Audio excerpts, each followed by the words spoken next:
রাতে খালি গায়ে ঘুমালে দুইটি বিপদ আপনার জীবনে চলে আসবে। অবশ্যই আপনি দুইটি বিপদের ভিতরে পড়ে যাবেন। আমরা অনেকেই আছি রাতের বেলা যখন গরম বেশি লাগে তখন আমরা খালি গায়ে ঘুমাই। নবীজি সাল্লাল্লাহু আলাইহি সাল্লাম কখনো খালি গায়ে ঘুমাতেন না। নবীজি সাল্লাল্লাহু আলাইহি সাল্লাম এই খালি গায়ে ঘুমাতে নিষেধ করে দিয়েছেন। আমাদের নবী তার উম্মতের জন্য A to Z যা কিছু লাগবে সব শিক্ষা দিয়ে গেছেন।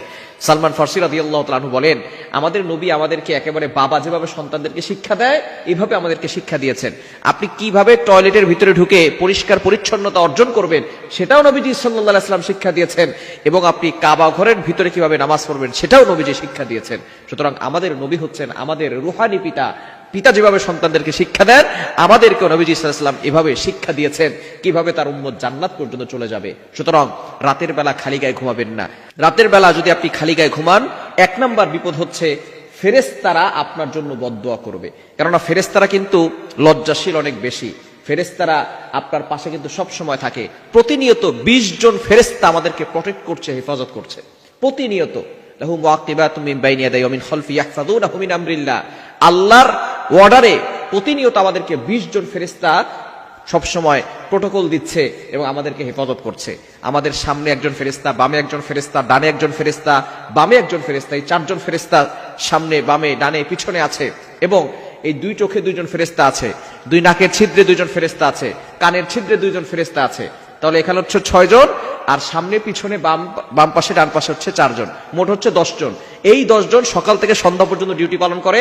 আবার এই 10 জন চলে যায় সন্ধ্যার সময়, সন্ধ্যার পরে আবার সারা রাত ধরে বাকি 10 জন আবার আপনার হেফাজত করার জন্য তারা ব্যবস্থাপনা করে। সুতরাং এই 10 জন 20 জন ফেরেশতা প্রতিদিন আপনাকে প্রটেক্ট করছে, হেফাজত করছে।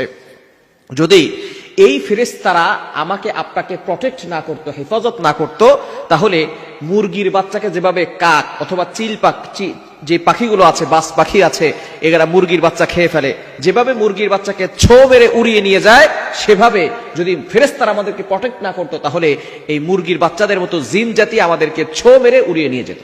সুতরাং অবশ্যই এই ফেরেশতারা আল্লাহর অর্ডারে আমাদেরকে হেফাজত করছেন। সুতরাং আপনি রাতের বেলা খালি গায়ে ঘুমাবেন না।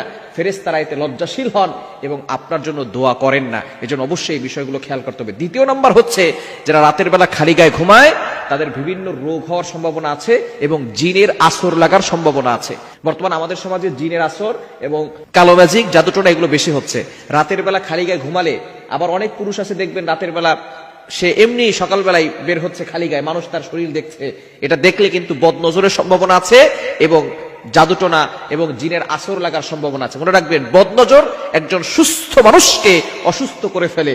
বদনজর একটা উটকে, সুস্থ উটকে রান্নার পাতিলে পর্যন্ত পৌঁছে দেয়। অর্থাৎ সে অসুস্থ হয়ে পড়ে, তাকে শেষ পর্যন্ত মালিক জবাই করে রান্নার পাতিলে করে রান্না করে খায়। নবীজি সাল্লাল্লাহু আলাইহি ওয়াসাল্লাম বলেছেন, একজন সুস্থ উটকে বদনজর রান্নার পাতিলে নিয়ে যায় এবং একজন সুস্থ মানুষকে বদনজর লাগলে সে ওই সুস্থ মানুষ অসুস্থ হয়ে কবর পর্যন্ত চলে যায়। সুতরাং এই বদনজর থেকে বাঁচার জন্য অবশ্যই আপনি খালি গায়ে থাকবেন না।